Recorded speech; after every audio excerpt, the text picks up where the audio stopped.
Marlon back here with another news video. Sorry guys, I'm a little bit under the weather, but I gotta keep being consistent for you guys to pump out this video and everything like that when it comes to news and everything gaming. Now, let's jump right off into the news. We could be getting a new Donkey Kong game coming to the Nintendo Switch maybe sometime in the future. We don't know at this point, but the lead designer guy, the guy behind Donkey Kong Returns to Retro, Stephen Dupree, the lead designer, the man himself that was responsible for Donkey Kong Country Tropical Freeze and Donkey Kong Country Returns, have returned to Retro Studios. And he also helped with Super Lucky's Tale as well. That was on the Xbox One.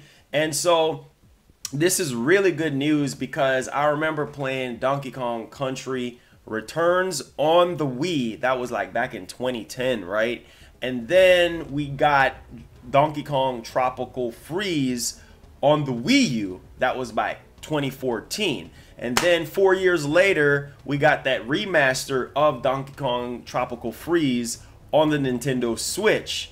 And so you see the 4-year increments right there. So, I mean, right now, I would say initially it's like, what, a 2-year difference since the one on the Switch came out, like the remaster version. So, hey, we might get a trailer for a new Donkey Kong game, maybe at E3, and it might not come out till like 2022 or something like that. That's just me going by the initial release and whatnot. So this is really, really good considering that Retro all hands on deck right now at the studio developing Metroid Prime 4. I know they're very hard at work. So, man, why would he be returning to Retro Studios? Maybe to help out with Metroid, or maybe he could be, you know, getting ready to give us a new Donkey Kong game. And by the way, it's about freaking time that we get a new Donkey Kong game, right? So what do you guys think about the lead designer for Donkey Kong, Stephen Dupree, returning to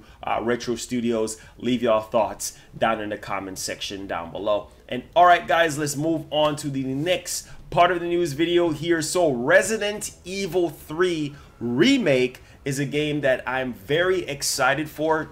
Definitely cannot wait for it to come out.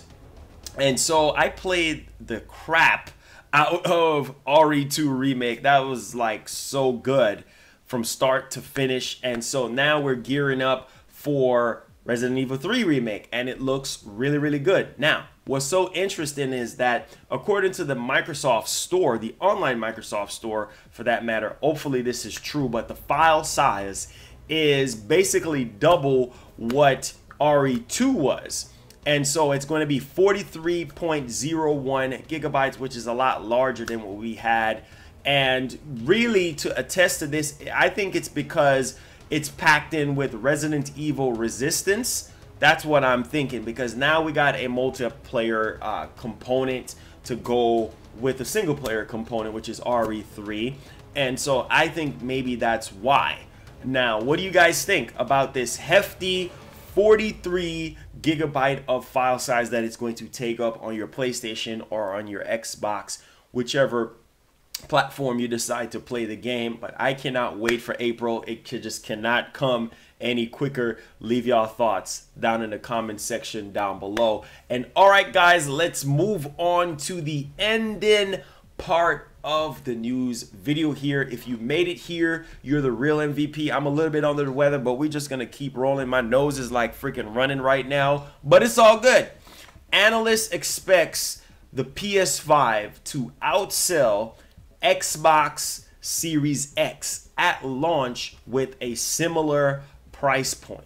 So basically, we've been hearing that the Series X, at least the more powerful variant of the Series X, is going to be retailing for $600, okay? And $600 in this day and age, a lot of people cannot afford $600 for a device. I mean, a lot of people want to jump into financing, which Microsoft already have some sort of financing options right now. If you want to get like a Xbox One S or a Series X, yeah, they do have something where if you buy the Xbox One X, you know, 12 months down the line, which whenever you purchase it, you can upgrade to the Series X or whatever for free or something like that. So they're trying to do that. But the point of the matter is this analyst is actually credible, and they've been right, like really right about a lot of stuff that you know, takes part into the industry here.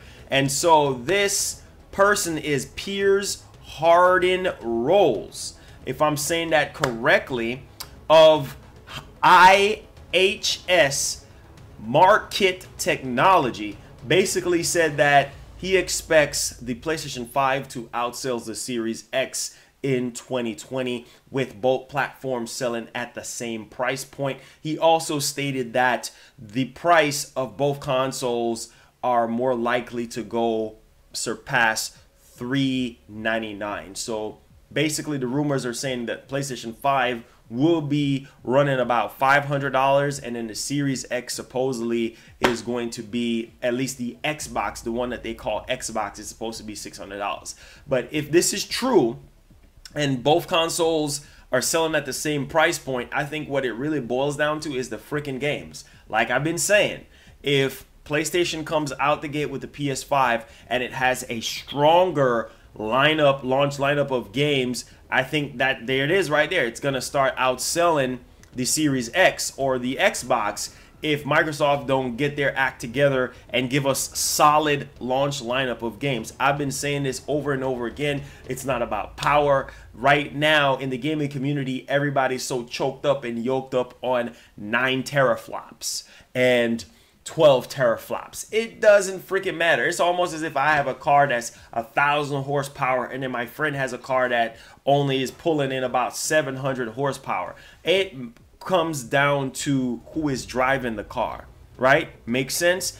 In order for you to achieve that 1,000 horsepower, I mean, come on now. So in other words, what I'm saying is, if you don't make the right games that take advantage of that power, and who cares if the games actually look better on the Series X? That's the case right now.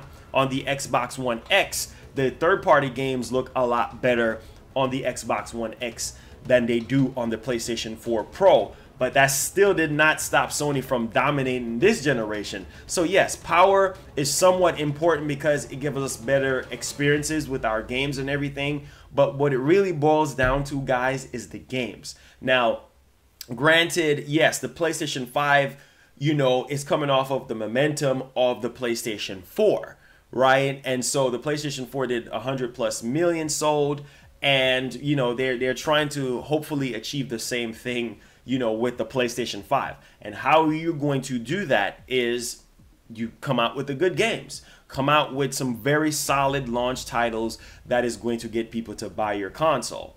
And then there you go. You kind of just break this whole thing down, and then that's end of story right there. So there's a lot of rumors. There's a lot of things that's been going around, guys. And you guys have to be careful with some of these rumors. Them fake leaks, boy! Stay away from them because, yo, but this rumor right here, or this prediction or speculation, is actually coming from somebody legit. That's the only reason why I'm reporting on it, because this person has gotten, out of 11 things, 1 thing incorrect and 10 other things right. And that's pretty doggone good. So chances are the PlayStation 5 probably will outsell it if Sony just keeps up the formula here of winning and understands what gamers want at the end of the day. All right, guys, that ends off today's news video. If you guys enjoyed it, please make sure you subscribe. Turn on that notification bell to where you never miss a video or a live stream. Thank you guys so much. And I will probably gather up the troops, probably gather up the boys, and see if we're going to be doing a podcast today. If not, I'll let you guys know out on Twitter if we're going to be doing it today or not. But chances are we might. So thank y'all so much, and peace.